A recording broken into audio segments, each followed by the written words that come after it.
저희의 약속하신 말씀 위에서 세상 염려 내게 엄습할 때에 말씀으로 힘써 싸워 이기며 약속 믿고 굳게 서리라.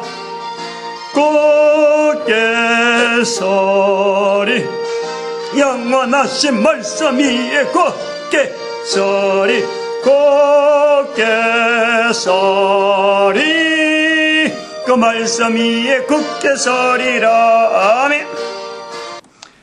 하나님 말씀 고린도전서 15장 20절입니다.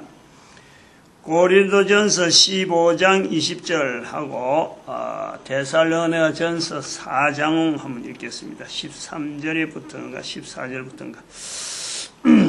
고린도전서 15장 20절. 그러나 이제 그리스도께서 죽은 자 가운데서 다시 살아 잠자는 자들의 첫 열매가 되셨도다 말씀하셨습니다. 그 다음에 데살로니가전서 4장 13절 맞네. 13절부터 18절까지 한번 읽어봅시다. 형제들아, 자는 자들에 관하여는 너희가 알지 못함을 우리가 원치 아니하노니 이는 소망 없는 다른 이와 같이 슬퍼하지 않게 하려 함이라.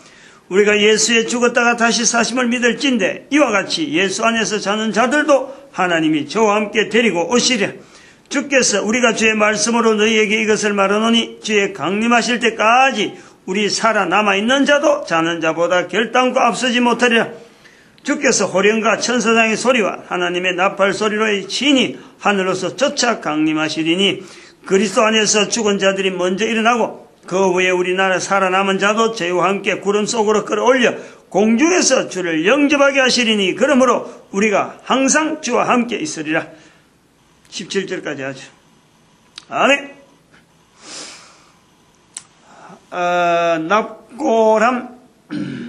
납고람 또 족보 이력 족보 납고람 이력 관리 안내서 지금 요거 우리 합니다. 지난번에는 4쪽에 있는 4번까지 했는데 그 인사 말씀이라 설교거든. 이게 설교인데 내가 요 하나하나 문단을 이렇게 구분해놨어요. 그래서 5번 읽어보고 그 설명하는 그런 식으로 하겠습니다. 조상에 대한 제사제도 그 강요, 우리가 제사제도에 대한 강요가 있었는데 지난 시간에 말씀드렸습니다. 강요. 이 제사제도라는 것은 엄밀하게 보면은 제사를 받겠다. 조상이 돼갖고 부모가 돼서 선조가 돼서 죽고 난 뒤 제사를 받겠다. 여기 아니에요. 요거로 보면은 귀신 섬기는 거고, 그건 이제 귀신도 섬기는 것도 아닌데 귀신 섬기는 거로 만들어버렸지. 실제로 그 처음에 조상한테 제사 드니라, 이거는 조상에 대한 기념이죠. 기념. 조상을 기리라. 잊어버리면 안 된다. 그러니까 잊어버리지 않게 하기 위해서 제사제도를 만들어놨는데 이게 나중에 말이죠. 조상이 귀신에서 돌아오는 거로 그래 설명을 해버린 거예요. 완전히 와전됐지. 그러면 그건 둘째치고 귀신대 온다는 거 그렇게 해서 바꿔진 것도 그건 둘째치고, 그건 또 원래 조상 제사제도에 그런 것을 염두에 두지 않은 것도 고려를 할 수 있어요. 나중에 사람들이 막 한간에 그렇게 바뀌어진 거 있는데, 아무튼 제사제도를 둔다는 것은 하나의 국가적으로 시책을 해서 제사제를 뒀는데, 이거는 제사 음식을 받겠다 이런 개념이 아니에요. 뻔히 안 먹도 아는데, 그러면 이거는 조상을 기리고 조상이 있어서 내가 있는 거다. 그거 강조하려고 남겨둔 거예요. 근데 나중에 지나가 보면 이제 어찌 됐나 그러면은 이게 형식화 됐다는, 형식화.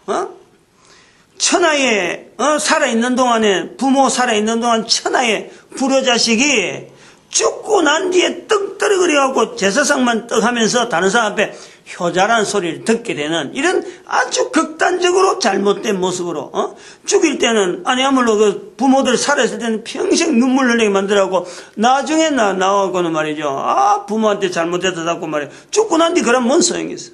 아무 소용이 없잖아. 그러니까 이게 제사제도가, 이게 여러 가지 못 쓴 부분이 있다. 제도가 되니까 그래 되는 거예요, 제도가.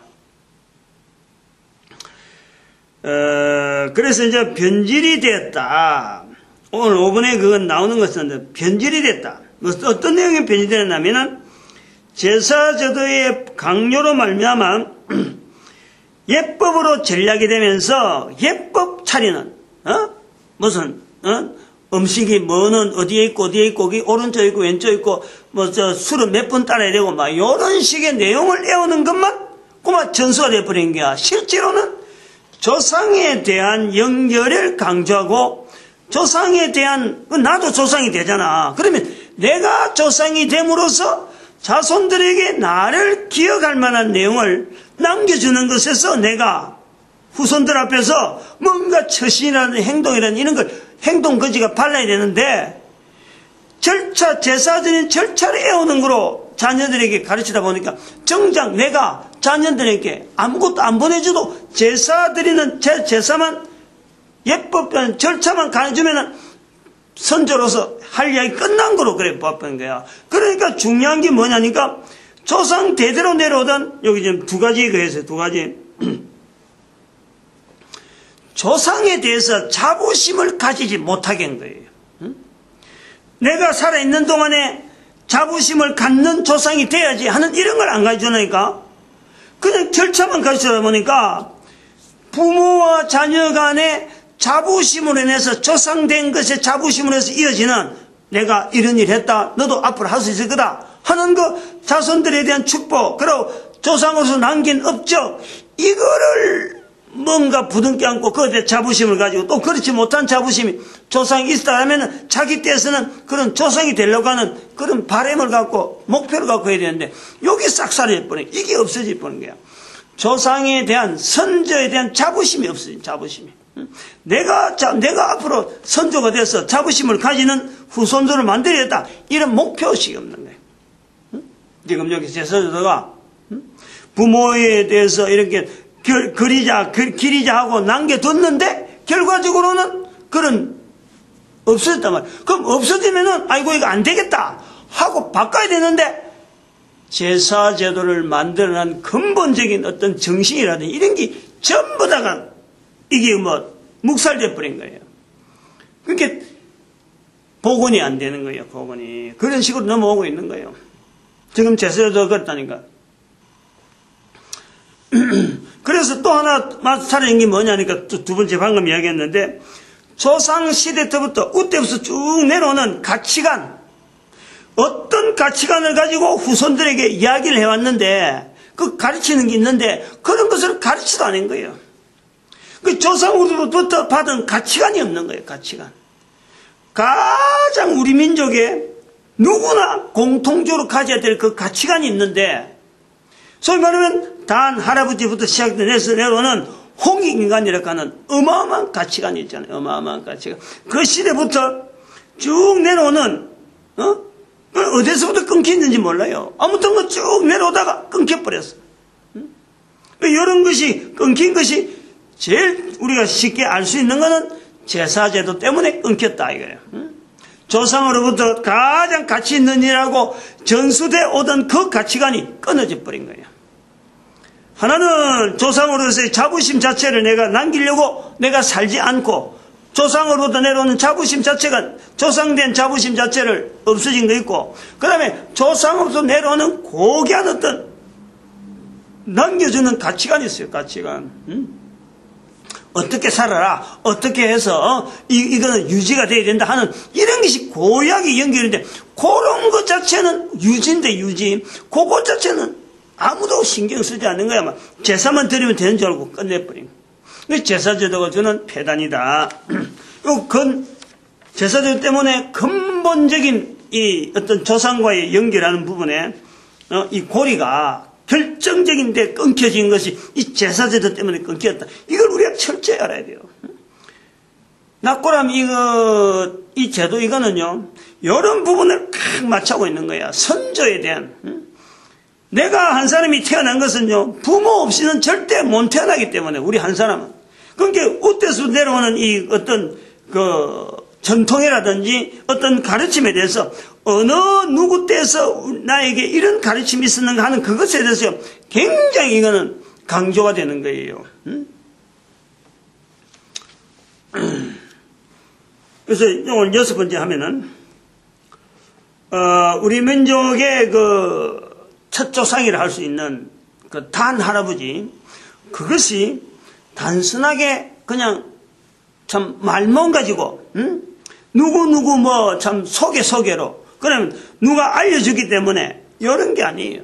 이건요 분명하게 성경에 있는 인물이라는 거, 성경에 기록되어진 전 세계에서 가장 권위가 있는 성경에 기록된 인물 중에 한 사람이 바로 우리 선조의, 우리 조상의, 우리 민족의 5,000년의 역사를 가지고 있는 우리 민족의 아주 독특한 환경을 가지고 있는 조상의 욕단 할아버지예요. 욕단. 우리가 단 할아버지가 부르는 그 본명을요 성경에 있는 내용을 해서 욕단 할아버지다 이렇게 연결하면 돼요. 그런 것이 있으니까 지금 이렇게 큰 소리 치는 거예요. 창세기 10장에 형제가 둘이 있는데 한 사람은 벨렉이고 동생이 욕단이라. 그 아버지가 에벨이라. 에벨 밑에 벨렉 형 욕단, 그 다음에 욕단이. 그 벨렉으로 밑으로 조금 내려가면 욕단을 해서 내면 이쪽으로 형제가 갈라진 거예요. 갈라져서 이쪽으로 동쪽으로 왔는데 벨렉 그 형제는, 욕단의 형제는 벨렉 밑으로 내려가면요 아브라함이 나오는 거예요. 아브라함 4대손인가 가면은 벨렉의 사부산 4대손이 아브라함이라. 그게 지금 이스라엘의 조상이라. 자기들은 지금 조상이라 하는 선을 성경을 통해서 꽉 붙잡고 있는데 우리는 성경을 붙잡지 못한 하나의 또 다른, 이제 그걸 우리가 보통 보는 족보로 풀면은 가첩 이렇게 하죠. 가첩. 우리 나름대로의 가첩이 떨어져 있었던 거지. 단 하루부터 계속해서. 근데 우리는 어릴 때부터 어쩐 일인지 모르죠. 우리 어릴 때가 아니고 오래된 조상부터 쭉 내려오는 그 우리 민족의 독특한 환경 하나가, 문화 하나가요, 족보 문화가 있나요? 족보 문화. 근데 이스라엘이 유일하게 족보 문화를 가지고 성경에다가 계속 기록해놨잖아요. 그 기록해놨으니까 우리가 아는 거예요. 근데 우리는 성경은 연결 안 됐지만은 우리 민족은 우리 민족대로 족보라 하는 문화를 가지고 있는 거예요. 그 두 개 족보 문화 가지고 있는 거는 이스라엘 우리하고 비슷한데, 이 우리가 가지고 있는 족보는 성경에 비하면은, 성경이 족보고 원족보라 그러면은 우리는 가첩이란 말이에요. 가첩. 욕단 할아버지도 가지고 있는 그 각 사람 각 가정에 가첩이 있잖아요. 가첩. 가첩은 제가 그 의미를 알아요. 묘하게 또 그런 경험을 하게 만들죠. 내가 밀항선씨잖아. 밀항선씨. 밀항선씨 43대인가 그래요. 43대. 참이공파 43대예요. 참이공파. 43대가 맞나? 42대인가?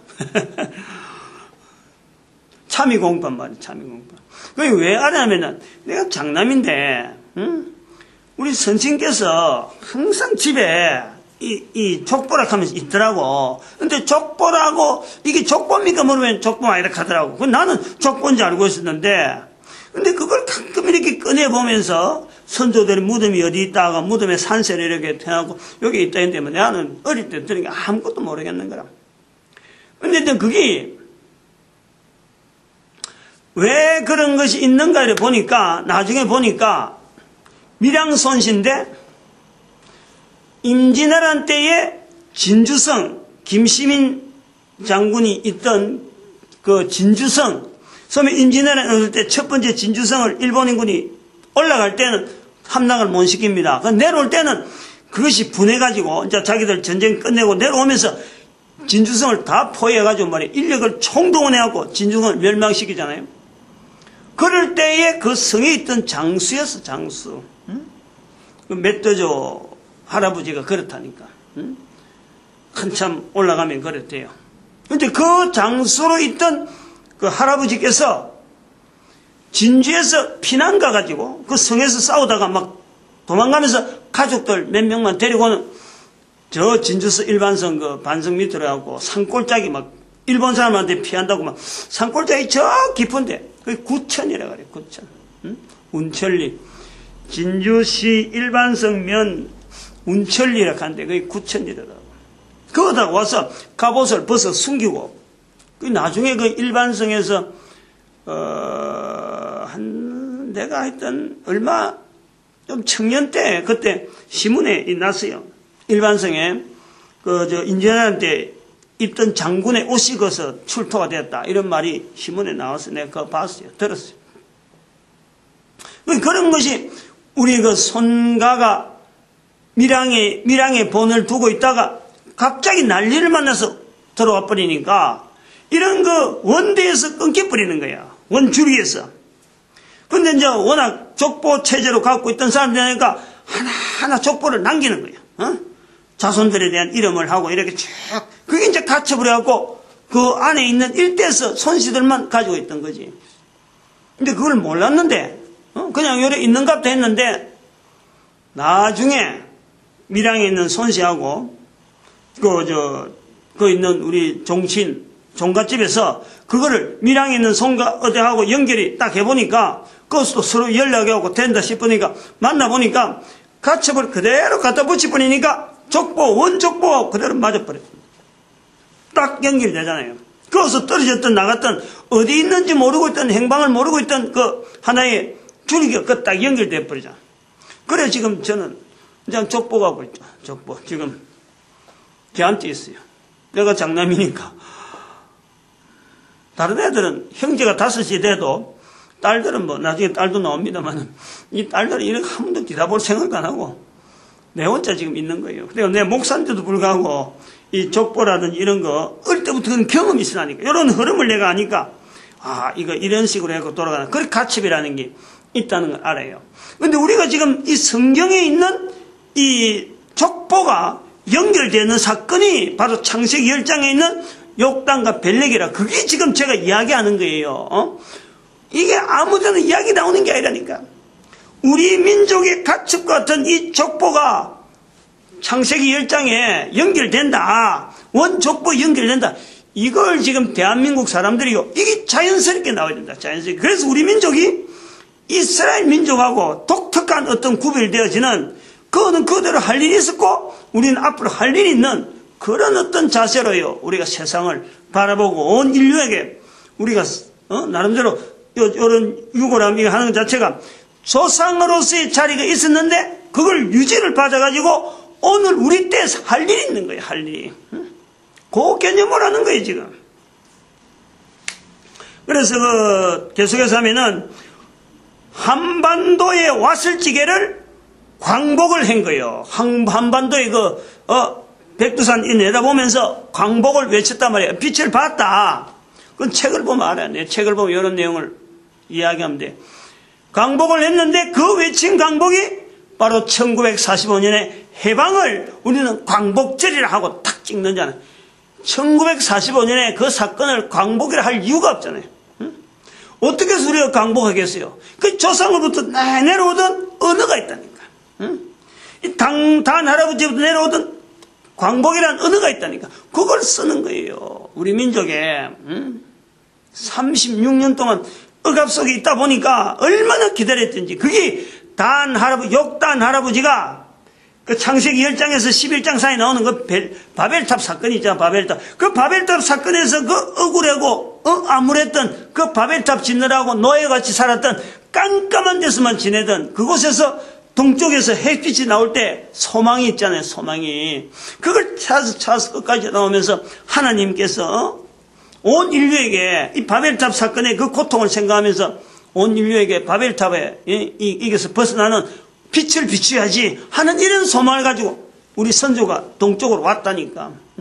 동쪽으로 오고 마지막 막다른 백두산까지 오게 된 거예요. 만주 땅에 있으면서 백두산이 아마 용기하든지 이렇게 다시 생기든지 그랬던 것 같아. 만주 땅은 허벌파인데 백두산이면 이렇게 용기를 했거든. 융기라 하나요. 융기. 돌출하는 거 있잖아. 돌출. 땅이 화산 어떤 현상을 해갖고 노출시키는 거. 그게 융기잖아요. 그래서 그것을 이제는 광복을 외치고 홍익인간 앞으로 두고 우리 민족은 후손들은 홍익인간 해야 된다 하고 외친 것이 오늘 우리에게까지 남아오는 거 아니에요. 홍익인간. 성경의 내용하고 다른 게 아니에요. 성경에 있는 내용이 결국에는 이스라엘 사람들 하여금 홍익인간 되게 하려고 하나님은 계속해서 이스라엘을 훈련시킨 거예요. 그런데 이스라엘은 이걸 잃어버렸지. 이걸 놓쳤지. 응? 그 땅만 가지고 있는 거예요. 이스라엘은 땅만 회복되어 있는 거예요. 그런 내용이다. 이 말 한마디에 그런 게 섞여 있다 이 말이에요. 그냥 7번을 넘어가면은 본 안내서에 나타나는 족보관리 및 장묘문화 유지에 관한 내용 종합적인 환경은 죽은 자의 부활, 아까 이 본문에 말씀하지만 우리가 데살로니가전서 4장 13절 이후에 또 그 다음에 고린도전서 15장 20절 이후에 나오는 죽은 자의 부활, 예수님이 죽은 자 가운데 살았다. 그 내용이 바로 우리에게 적용되는 거예요. 예수님이 뭐 놓고 이 땅에 와서 죽었다 살아나는 거 뭘 또 보여주겠어요? 뭐 쇼하려고 그래요? 내가 죽었다 살아날 수 있다. 요거 보여주려고 하는 거예요. 그럴 필요가 없어. 그러면 이유가 있다는 거지. 다른 이유가 뭐냐? 우리도 부활하는 존재라는 거지. 우리 모든 인간들이 부활하는 존재라는 거예요. 이걸 예수님 통해서 보면서 부활에 대한 소망을 가지도록 예수님께서 죽음에서 부활하는 거예요. 한 사람의 부활이 아니라 모든 인간들이 바로 예수 그리스도 부활 때문에 다 부활할 수 있는 그 개연성, 그거 지금 누려라. 그래서 보여주는 거예요. 우리가 살아있으면서요, 살아있는 사람이 전부 다 죽잖아요. 근데 살아있는 사람이 다 죽고 전에도 죽어 왔는데 이 죽는 문제를 제일 어려워하잖아. 응? 죽는다 그러면 대책이 없잖아. 죽는다 그러면 죽었다 가면 뭐 끝나는 거라. 죽는 것이 끝이 나는 게 아니라 우리는 예수님 안에서의 부활이라는 것은 우리 인생 자체가요, 죽음이라고 하는 이 과정은 하나의 과정이라. 내가 살아있는 동안에 예수님의 부활을 바라보면서 우리가 살 수 있는 것을 내가 살아있는 동안에 품고 있으면은, 예수님이 부활하셨구나. 나도 부활하는구나. 요거요. 가능하다는 게, 그거를 우리에게 기회를 준 거예요. 산다는 의미는 예수님이 부활했기 때문에 우리도 죽음이라는 하나의 과정은 어차피 지나가는 거고, 누구나 이거는 겪어야 되는 건데, 요 겪은 시간 다음부터 있어는 영원한 부활 속에서 우리가 산다는 거예요. 이걸 살아있는 동안에 우리가 모든 사람이 죽어가는 그 현장 앞에 이거를 알리는 거, 이걸 자신에게 나타내는 거예요. 그게 우리 부활이라는 거예요, 부활. 첫 번째 부활에 대한 거는 첫 번째, 우리 인간의 영원성. 우리 인간의 영원성. 그럼 우리 인간이 왜 영원이냐? 우리를 만드신 분이 바로 영원하시기 때문에 우리가 영원한 거예요. 그 죽음이라는 것은 사람이 잠을 자다가, 다음날 일어나는 것처럼 살아가는, 인간이 살아가면서 잠자고 일어나고 사는, 이거는 살아간다는, 코로 숨을 쉬고 있는 동안에 잠이라는 것이 계속 있어서 우리가 다시 움직인다 하는 것에 대한 인식이 되어지듯이, 죽음이라는 것은 인간의 존재가 영원한데, 이 영원한 존재가 코로 숨을 쉬고 있으면서 영원한 존재가 아니고, 코로 숨을 쉬지 않고 영원한 존재, 요거를요 우리에게 알리는 거란 말이에요. 우리가 산다는 것은 그런 의미가 있는. 그러니까 이 죽는 것은 코로 숨으면서 끝나면서 영원히 사는 거예요. 요걸요 인식시키는 거예요. 요거를. 그리고 부활되면은 우리가 단 할아버지 다 알아내요. 지금 이 코로 숨이 딱 끝나면요, 숨이 끝나면은 영원한 세계에서 우리가 사는 과정에서는요, 전부 다 우리가 조상들 다 알아봐요. 과거에 있던 선조들, 과거에 있던 조상들, 내하고 선조되는 사람들, 조상되는 사람, 형제되는 사람들, 그때는 촌수, 족보 안 따지도 벌써 딱딱 알아봐요. 딱딱. 다 알아보게 돼 있어요. 누가 누구지? 성경에 누가복음 16장에 나오잖아요. 16장 19절 이하에 아브람과 나사로, 아브람과 나사로 연대 차이가요, 2000년 가까운 연대 차이가 있는데, 나사로가 아브라함 품에 안기 있고, 그때 죽은, 부자, 지옥에 간 부자, 이름도 없어. 그 부자가 보고 아브라함인 줄 아는 거예요. 이게 바로요, 영원한 삶이라 하는 이 환경이란, 다 알아내요. 그때 분명히 단 할아버지, 욕단 할아버지에 대해서 알게 되고, 그때 벨렉 할아버지를 만나볼 거라. 뭐, 이순신 장군도 만나볼 수 있죠, 뭐. 세종대왕도 만날 수 있고요. 공자도 있을 수가 있어. 마호메도 있을 수 있어요. 우리가 없다고 단정할 필요가 없어요. 뭐, 내 문제가 아닌데, 보내고 안 보낸 거는 하나님께서 하시는데, 나는 단지 기대는 가지고 가는 거예요.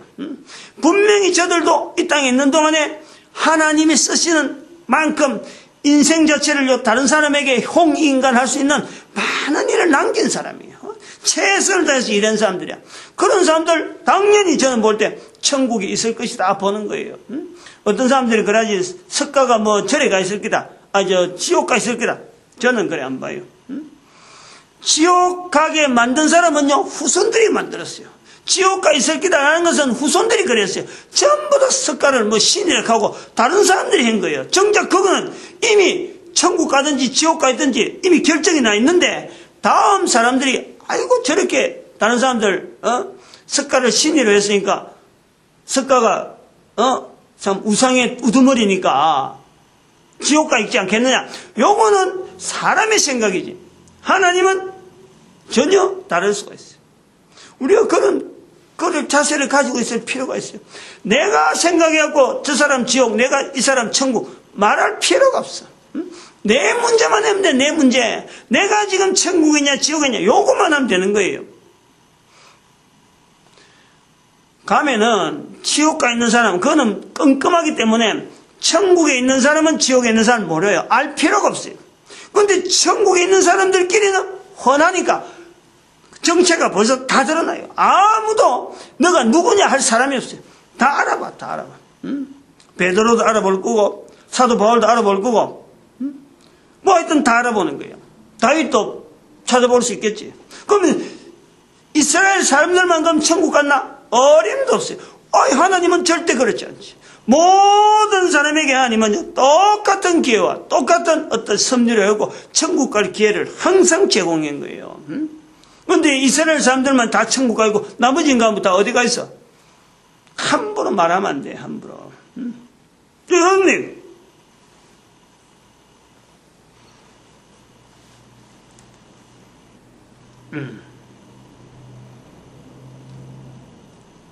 요거 내용 7번에 이제 그런 좀 내용을 해놨고, 그다음 8번 넘어요. 8번.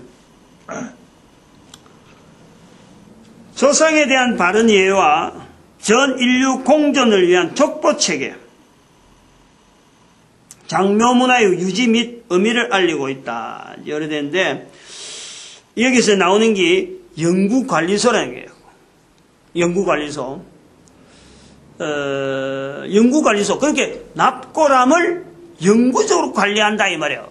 보존해 주겠다 이 말이에요. 근데 이거는 지금 개인은 지금 개인의 입장이잖아요. 개인이 이걸 어떻게 다 관리해? 이거 안 됩니다. 일단 요 전제를 분명히 하는 거예요. 요 연구관리소에 대한 개념은 두 가지 아니에요. 기본적으로 첫 번째는 뭐냐면은 대한민국에 있는 우편번호 세 자리, 구미 같으면은 730이니까 730 지역 하나, 한 지역에 하나씩, 이거는 고유하게 연구관리소라고 하고 납골함 연구관리소 공동묘지가 아니에요.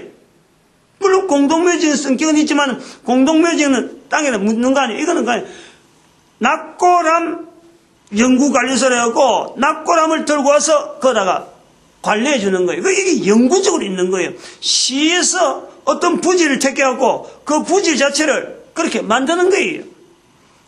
그게 지방자치단체, 어떤 730이면은, 여기 요리되면 이제 그 지방자치단체의 단장 하나가 하나 나오는 거예요.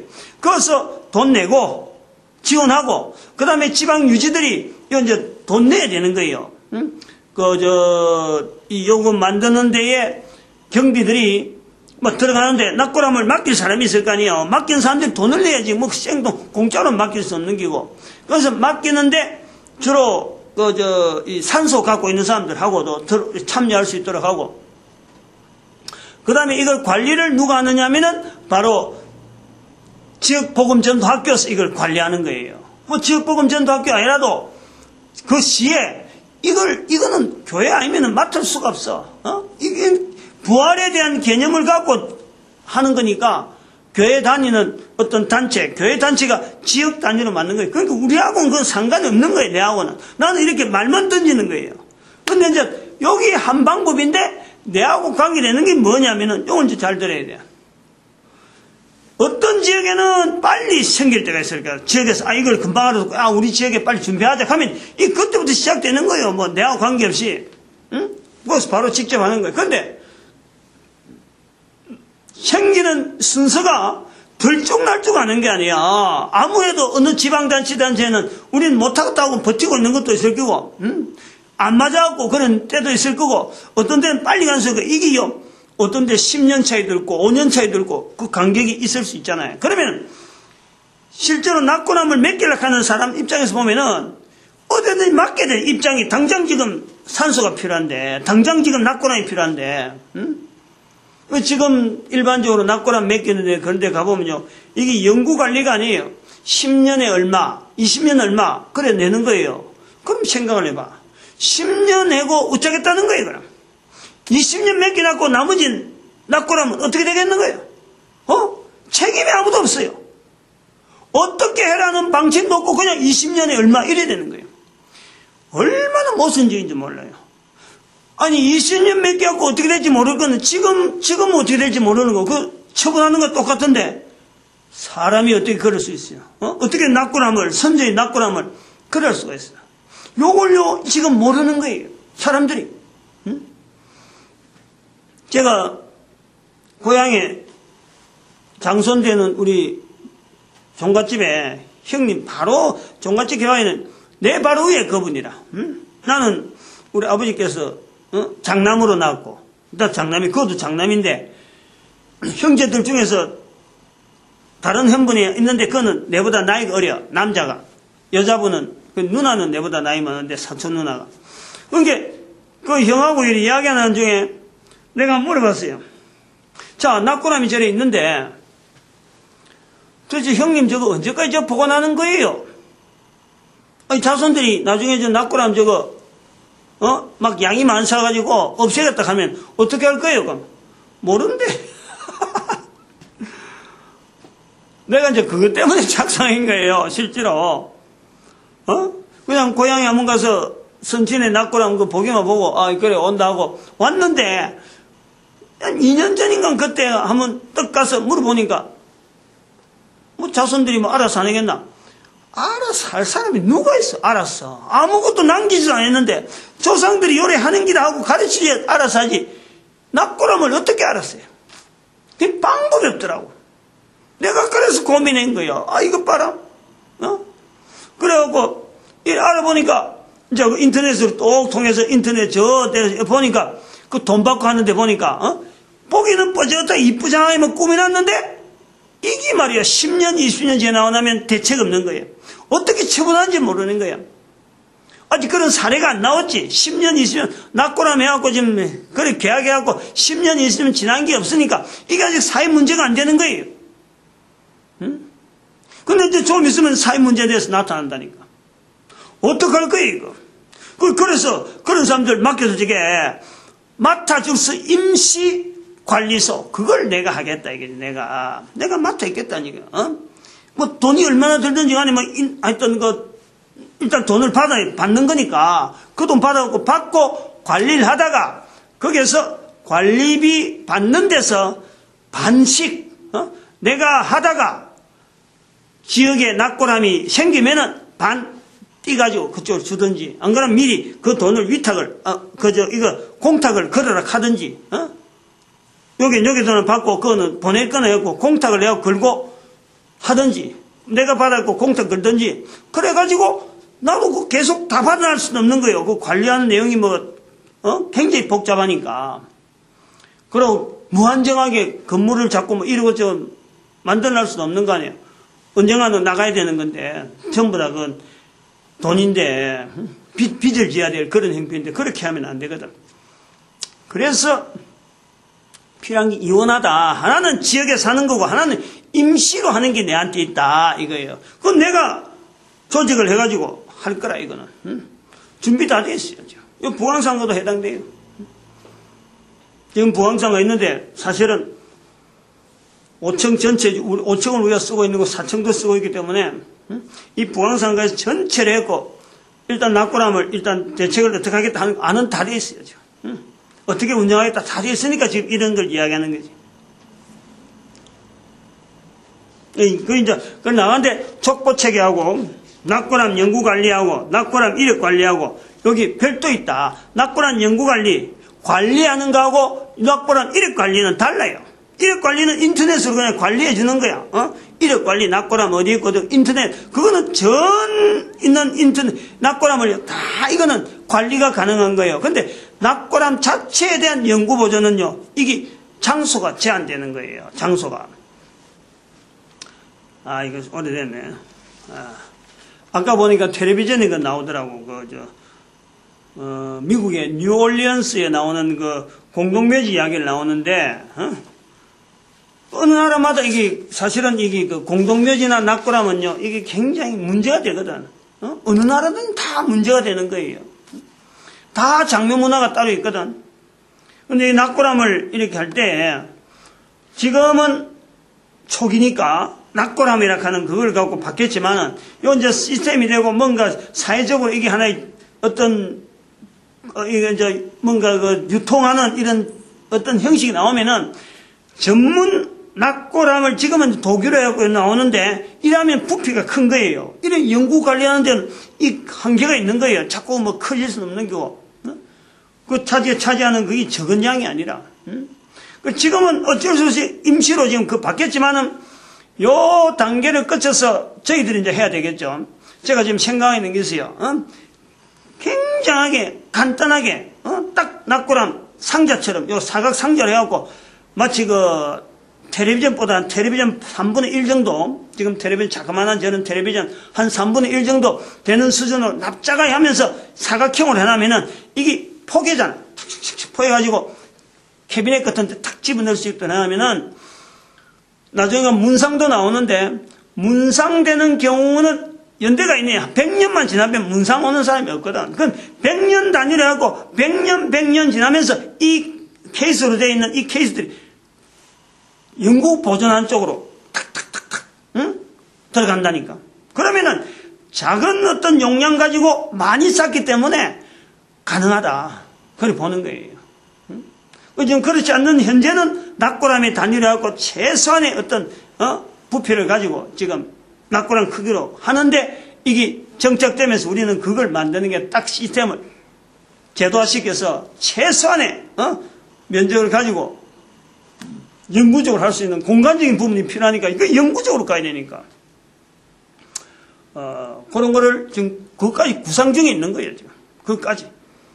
그래서 뭐 영구적으로 한다 해놔갖고 못한다 하면 안 되고 이건 또 지방자치단체까지 개입한다는 것은 이거는 공적인 운영하는 것도 있기 때문에 이 뭐 섣불리 이렇게 할 수가 없는 거예요.